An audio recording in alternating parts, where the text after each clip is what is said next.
ওম পরমাত্মনে নমঃ। শুনছেন চাণক্য শ্লোক, নীতি, যুক্তি ও বাস্তবতা। শ্লোক 52।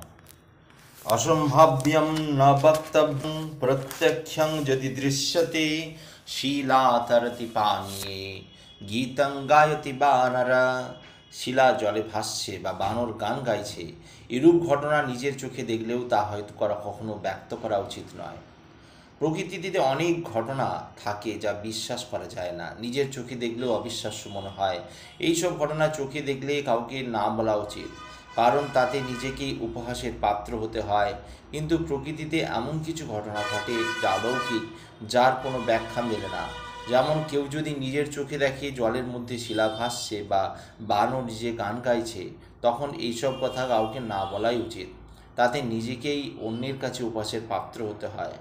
হেলা স্যাৎ কার্যনাশায় বুদ্ধিনাশা নিশস্যতা যাচ্যা মানমানাশায় কুলনাশায় ভোজনম। হেলাস্যাৎ কর্মনাশায়, হেলায় কর্মনাশ ঘটে। বুদ্ধিনাশা নিঃশস্যতা, নির্ধনের বুদ্ধিনাশ ঘটে। যাচ্যা মান্যনাশায়, কৃপা ভিক্ষায় সম্মান নাশ হয়। কুলনাশায় ভোজনম, যত্রতত্র খাদ্য গ্রহণে ঘটে বংশের গৌরব নাশ। অনেক সময় আমরা অবহেলায় নিজেদের অনেক কাজ পণ্ড করি। অবহেলায় কাজ ফেলে সমাপ্ত করা যায় না, ফলে অবহেলায় কোনো কাজ ফেলে রাখা উচিত নয়। দারিদ্র খুবই দুঃখজনক। অনেক নির্ধন ব্যক্তির সঠিক সময়ে বুদ্ধি নাশ ঘটে। নির্ধন ব্যক্তির অর্থের প্রতি প্রবল ইচ্ছা থাকে, ফলে অর্থের প্রতি লোভ বেড়ে যায়, ফলে অনেক সময় বুদ্ধিহীনতার কাজ করে ফেলে। তার ফলে আরও বেশি দুঃখ এসে উপস্থিত হয়। জীবনে অন্যের কৃপাপ্রার্থী হওয়ার মতো গ্লানির জিনিস কিছুই হতে পারে না। অন্যের কৃপা প্রার্থনায় নিজের আত্মসম্মান নষ্ট হয়, বিবেকের নিকট অনেক ছোট হতে হয়। ফলে কোনো কিছুতেই অন্যের কৃপাপ্রার্থী হওয়া উচিত নয়। নিজের ও বংশের সম্মান নষ্ট করে সেখানে খাদ্য গ্রহণ করা উচিত নয়। শ্লোক 54। নদীর কূলে স্মিত বৃক্ষ পরহস্তগতম ধনম কার্যং স্ত্রীগোচরং যৎসাৎ সর্বং তৎ বিফলং ভবেৎ। নদীকূলে স্মিত বৃক্ষ, নদীকূলের বৃক্ষ, পরহস্তগতম ধনম, পরহস্তেগত সম্পদ, কার্যং স্ত্রী গোচরং, অগোচরং, স্ত্রীর গোচরীভূত কার্য, যৎসাৎ সর্বং ত বিফলং ভবেৎ, বিফল হতে বাধ্য। নদীকূলে কোনো গাছ থাকে যে কোনো সময়েই জলোচ্ছ্বাসে ভেঙে পড়তে পারে। নিজের অর্জিত সম্পদ পরের অধীনে থাকলে নিজের প্রয়োজনে সেই সম্পদকে কাজে লাগানো যায় না। এমন কিছু কাজ থাকে যা সম্পন্ন হওয়ার আগে প্রকাশ হয়ে গেলে কাজ পণ্ড হওয়ার আশঙ্কা থাকে। এসব থেকে প্রয়োজনে সম্পন্ন হওয়ার আগে স্ত্রীকেও বলা উচিত নয়, কারণে প্রকাশিত হয়ে গেলে কাজটি পণ্ড হওয়ার আশঙ্কা। শ্লোক 55। বিষং সংচক্রমণং রাত্রৌ বিষং রাজ্ঞেহানুকূলতা বিষঞ্চ শারদং রৌদ্র বিষং ব্যাধি রবিক্ষিতা। রাত্রিকালে ভ্রমণ করা বিষসম, রাজার আনুকূল্য বিষসম, পরপুরুষের উপর অনুরক্ত স্ত্রী বিষসম। তেমনি অচিকিৎসিত ব্যাধিও বিষসম। রাতের অন্ধকারে পথ চলা বিপজ্জনক, রাস্তায় পরিস্থিতি খারাপ হতে পারে, তার জন্য বিপদ হতে পারে। রাতে চোর ডাকাতের ভয় থাকতে পারে, তাছাড়া বিষধর সর্পেরও ভয় থাকতে পারে, ফলে রাতে পথ চলা খুবই বিপজ্জনক। রাজার অনুগ্রহ লাভ ভাগ্যের ব্যাপার, কিন্তু যদি রাজানুগ্রহ ঘটে তাহলে ভয় থাকে না। সময় যে কোনো কারণে রাজনীতি জটিল আবর্তে পড়ে জীবন দুর্বিষহ হতে পারে, তার পরিণতি ভালো হওয়ার কথা নয়। ফসলে রাজানুগ্রহে না থাকাই শ্রেয়। সংসারের লক্ষ্মী বলা হয় বাড়ির স্ত্রীকে। একজন স্ত্রী পারে সংসারে সুখ শান্তি ফিরিয়ে আনতে, কিন্তু সেই স্ত্রী যদি পরপুরুষে আকৃষ্ট হয় তাহলে সংসার থাকে না সুখ শান্তি, সমগ্র সংসার নষ্ট হয়ে যায়। শরীর থাকলেই ব্যাধি হবে, যে কোনো সময় যে কোনো অসুখে মানুষ আক্রান্ত হতে পারে, কিন্তু অসুস্থ হলে তৎক্ষণাৎ চিকিৎসার প্রয়োজন হয়। সঠিক চিকিৎসা হলে অসুখ নিরাময় হয়, কিন্তু চিকিৎসা না হলে ভবিষ্যতে মরণ আকার ধারণ করে। দুরধীতা বিষং বিদ্যা অর্জিনে ভোজনং বিষম বিষম গোষ্ঠী দরিদ্রস্য বৃদ্ধস্য তরুণে বিষম। অভ্যাসহীন বিদ্যা বিষের ন্যায় ক্ষতিকারক। অজীর্ণ অবস্থায় আহারও বিষতুল্য। দরিদ্র বহু সন্তান বিষতুল্য, তেমনি বৃদ্ধের তরুণী ভার্যাও বিষতুল্য। শিক্ষা গ্রহণের ফলে মানুষ যথার্থ জ্ঞান লাভ করে, চেতনার বিকাশ ঘটে, সংসার সমাজ সবই উপকৃত হয়। কিন্তু ব্যক্তির শিক্ষা সঠিক নিয়মে না হয়ে থাকলে সেই ব্যক্তির শিক্ষা কোনো কাজে তো লাগেই না, উল্টে সমাজ সংস্কারে অনেক ক্ষতি করে। তাই বিষতুল্য শিক্ষা। খাদ্য পানীয় গ্রহণ বেঁচে থাকার জন্য দরকার, শুধু বেঁচে থাকাই নয়, শরীর সুস্থ রাখার জন্য জরুরি। কিন্তু সেই খাদ্য সুখাদ্য যদি না হয়, শরীর সুস্থ থাকে না, তা শরীরের পক্ষে ক্ষতিকারক।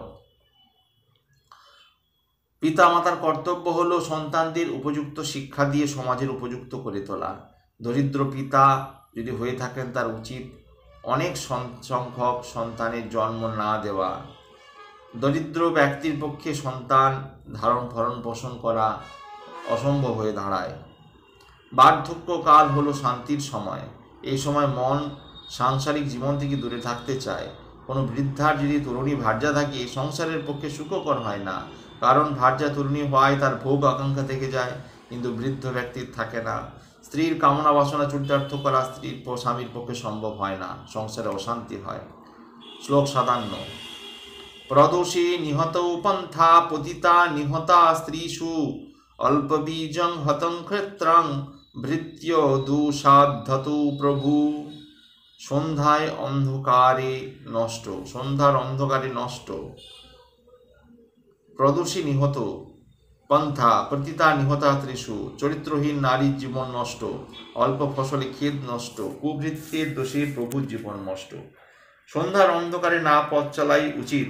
যথেষ্ট আলো না থাকার ফলে পথে বিপদ হয়ে ওঠে। তাছাড়া অনেক জন্তু জানোয়ার থাকে। নারীর সম্মান তার স্বভাবে চরিত্রে। দৃঢ় চরিত্রের নারী সবার নিকট সম্মান পায়। যে জমি অনুর্বর, তাতে ফসল ফলাতে যাওয়া বৃথা, কারণ অনুর্বর জমিকে শয্যাপযোগী করে তুলতে অনেক কার্য ব্যয় হয়। ভৃত্য যদি উদ্ধত স্বভাবের হয়, গৃহকর্তার বশ না হয়, তাহলে সে ভৃত্য থেকে যে কোনো সময় বিপদ আসতে পারে। হতং ক্ষত্রিয়ং শ্রাদ্ধং হতো যজ্ঞস্ত দক্ষিণা হতা রূপবতী মন্ধা হতং সৈন্যম নায়কং। বেদজ্ঞ ব্রাহ্মণকে শাস্ত্রে দান না করলে সেই শাস্ত্র ব্যর্থ হয়। যজ্ঞে দক্ষিণা না দিলে যজ্ঞও ব্যর্থ হয়। রূপবতী স্ত্রী সন্তানহীন হলে তার জীবন ব্যর্থ। সেনাপতিবিহীন সৈন্যরাও যুদ্ধে ব্যর্থ হয়। হিন্দু শাস্ত্র অনুযায়ী অনুষ্ঠান করতে হয় বেদজ্ঞ ব্রাহ্মণ দ্বারা। যোগ্য কর্ম করতে হয় উপযুক্ত ব্রাহ্মণ দ্বারা। শ্রাদ্ধানুষ্ঠান ও অন্যান্য যোগ্য কর্ম করার পর ব্রাহ্মণকে উপযুক্ত দক্ষিণা দিতে হয়। ঠিকমতো দক্ষিণা না দিলে মনোবাঞ্ছা পূর্ণ হয় না। প্রতিটি ব্যক্তিই আশা করেন যে তার স্ত্রী তাতে রূপবতী হয়, কিন্তু সেই রূপবতী স্ত্রী যদি সন্তানের জন্ম দিতে না পারেন, তাহলে সেই স্ত্রীর রূপের ছটা হ্রাস পায় এবং সংসারে তার মর্যাদা হ্রাস পায়। একজন রাজার অধীনে পদাতিক, অশ্বারোহী প্রভৃতি বিভিন্ন সৈন্যবল থাকে। শত্রুর সঙ্গে যুদ্ধের সময় বিভিন্ন বাহিনীর প্রধান যারা, তাদের নিয়ন্ত্রণে যুদ্ধ হয়। কিন্তু কোনো বাহিনীর সঙ্গে সেনাপতি না থাকে, তাহলে ওই বাহিনী জনগোষ্ঠী ছাড়া কিছুই নয়। তখন শত্রুর হাতে পরাজয় অবশ্যম্ভাবী। কিং করিষ্যতি ব্রক্তার শ্রুতা যত্র ন বিদ্যতে নগ্ন ক্ষপণ কে দেশে রজক কিং করিষ্যতি বক্তা শ্রোতা যত্র ন বিদ্যতে। বক্তব্য শোনার মতো শ্রোতা যেখানে নেই, বক্তা সেখানে কি করবে? নগ্ন ক্ষপণকে দেশে, যে দেশে শুধুই নগ্ন ভিক্ষু, সেখানে রজক কিং করিষ্যতি, সেখানে নাপিত কি করবে? সমাজে যদি কোনো কিছুর জন্য বক্তব্য রাখে, তাহলে তাকে অনেক সময় সহজ সরল বোধগম্য হওয়ার জন্য করে বক্তব্য রাখতে হবে। তা না হলে সাধারণ শ্রোতাগণ শ্রোতৃমণ্ডলীর বোধগম্য না হয়, অর্থাৎ শ্রোতৃমণ্ডলী যদি একেবারেই অজ্ঞ হয়, তাতে কোনো বক্তব্যই তাদের বোধগম্য হওয়ার কথা নয়। শ্রোতৃমণ্ডলীর সামনে বক্তব্য রেখে বা কী হবে? যে দেশ অত্যন্ত দরিদ্র, সেই দেশের জনগণের ভিন্ন ভিন্ন পোশাকটুকু জোটে না, তাই রজক বা ধোপার কি প্রয়োজন। উপকার গৃহীতেন শত্রুণা শত্রুমুখ ধরেত পাদলগ্নং করস্থেন কণ্টকেনৈব কণ্টকং। হাতের কাঁটা দিয়ে যেমন পায়ের কাঁটা তোলা যায়, তেমনি শত্রুকে উচ্ছেদ করতে হলেও শত্রুকে কাজে লাগানো উচিত। বুদ্ধিমান মানুষ নিজের শত্রুর মোকাবিলা করে না। বাংলা একটা প্রবাদ আছে, কাঁটা দিয়ে কাঁটা তুলতে হয়। বুদ্ধিমান মানুষ এই নীতি গ্রহণ করে, ফলে সরাসরি নিজের কোনো ক্ষতি সাধন করে না, এক শত্রুকে দিয়ে আর শত্রুর ক্ষতি সাধন করে। এক্ষেত্রে প্রথম একটি শত্রুর সঙ্গে হাসি মুখে তার সঙ্গে বন্ধুত্ব করে তুলতে, তার সাথে বন্ধুত্ব করে আর কোনো উপকার সাধন করতে হবে। তার ফলে শত্রুর বিশ্বাস ভাজন করে ওঠা যাবে। বিশ্বাস ভাজন হয়ে উঠলে শত্রুকে দিয়ে অন্য শত্রুর ক্ষতি সাধন করতে হবে। এটি অত্যন্ত বুদ্ধিমান কাজ। এইভাবে কাজ করলে যেমন শত্রুর ক্ষতি করা সম্ভব হবে, তেমনি শত্রুর দিক থেকে এই ব্যক্তিকে সন্দেহ করার পথও বন্ধ হবে। তবেই হবে কাঁটা দিয়ে কাঁটা তোলার কাজ। চলত্যেকেন পাদেন তিষ্ঠত্যেকেন বুদ্ধিমান নাশমিক্ষ পরম স্থানং পূর্ব মায়তনং ত্যজেৎ। বুদ্ধিমান ব্যক্তি একসঙ্গে দুই পা ফেলেন না, এক পা ফেলেন এবং স্থানটি বিশেষভাবে পর্যবেক্ষণ করে তবেই অন্য পাটিকে স্থান ত্যাগ করা। যে কোনো ক্ষেত্রেই মানুষ চায় নিজের জীবনের উন্নতি ঘটাতে গেলে প্রথম যা দরকার তা হলো বুদ্ধি। বুদ্ধি না থাকলে উন্নতির পথটি সঠিক হয় না। কারণ বিচার বিবেচনা করে দেখতে হয় আজকে যে পথটি উপযুক্ত বলে মনে হচ্ছে, ভবিষ্যতে তার মাধ্যমে ভালো কিছু হবে কিনা। এটা নিশ্চিতভাবে না জেনে সেই পথ গ্রহণ করা উচিত হবে না।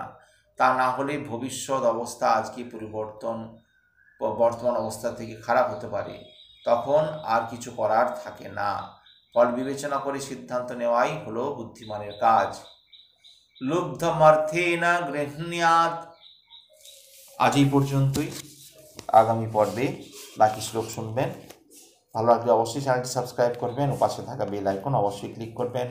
ওম পরমাত্মনে নমঃ।